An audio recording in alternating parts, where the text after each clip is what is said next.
Hello, everyone, and welcome to another edition of the Forex market update. Okay, what we have in front of us is a weekly chart of the euro currency, and we are definitely in the midst of summer because over the last 3 weeks, you can see that the market has been in a very tight range. I mean, 2 weeks ago we had a doji, another doji. So three dojis in a row indicates that the market has been in a very tight range and is currently trendless. Okay, it's now Monday morning and the market is down slightly. And what we have here is a flag or a triangular consolidation pattern. And the momentum of the market coming into the triangle has been down, so we may see a break to the downside in this market. Conversely, we could see a break to the upside, so we just have to wait and see what will happen with the euro currency. uh, I suspect that the market may attempt to challenge this 133 low right here, as you see with this by this red line here. So we have to keep an eye out for the market moving down to 133. If the market does break above 130, 135 or so, we could see a resumption in the uptrend for the euro. So that's what we have to keep an eye out on. We also have to keep a keen eye out on the dollar index, and as you should know that when the dollar index is moving down, that means the US dollar is weakening, and when it's moving up, the US dollar is strengthening. So what we have with the dollar index is a triangular consolidation pattern right at former resistance. We have resistance here about 81.49 or so on the dollar index, cash index, and the market is now currently challenging that resistance area. So if the market breaks out to the upside, we could be heading for the 50% Fibonacci retracement level from this high here down to this low. So we could be going for the 50% retracement level, which was 81.83 or 82.52. Those will be our next areas of resistance if the market does break to the upside. If the market breaks to the downside and closes below 81 or so, we could see a resumption in this move downwards, and the market could then go to challenge the low at 79. So that's what's happening in the dollar index.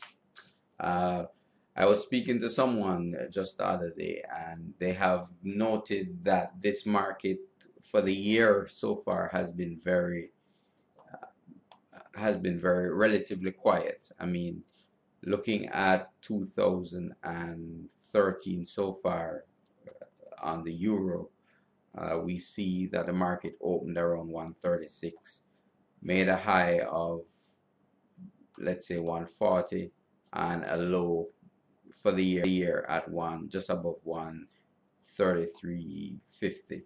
So that's a very tight range for a currency pair for the year so far.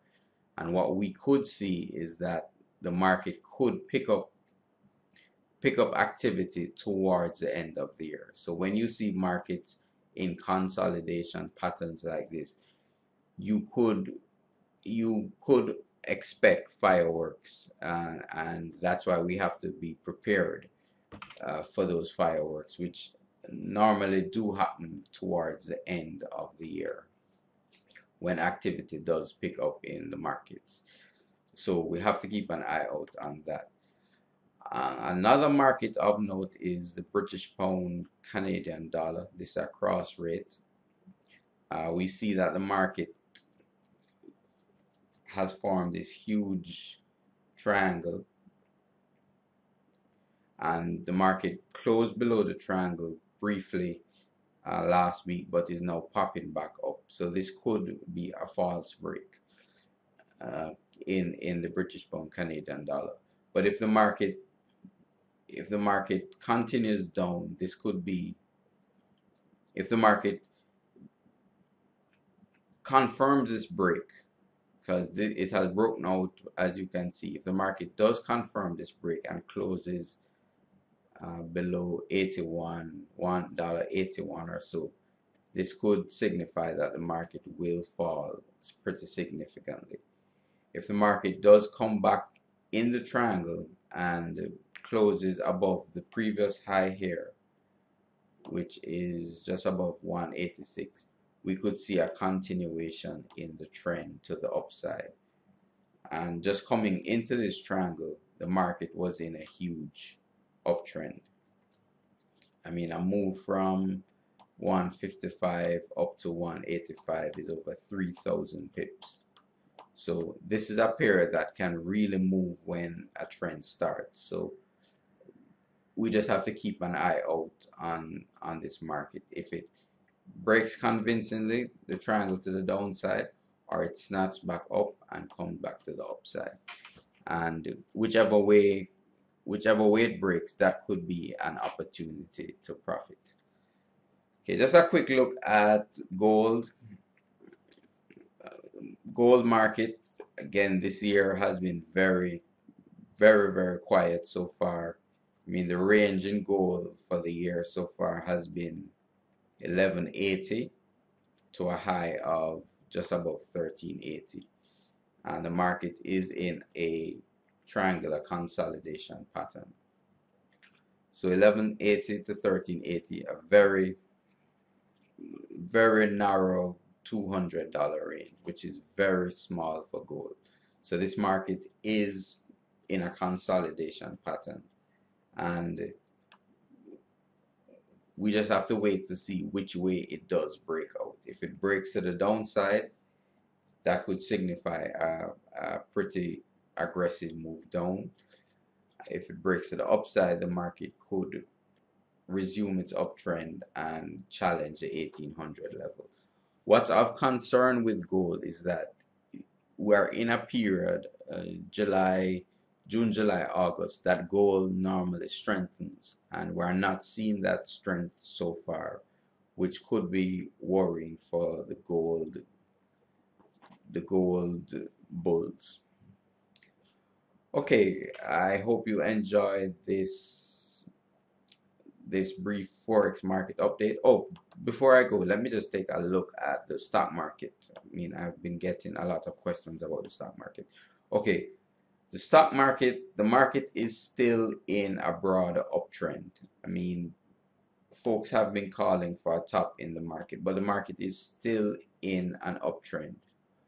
Would I be putting on new investments at this point and buying new long-term positions at this point? The answer is probably no. But if I was holding on to stocks, and I do have some positions in stocks, I would hold them so far because the market is still in an uptrend. So that's it so far for the Forex market update. I hope you have a good trading week. Thank you very much for listening.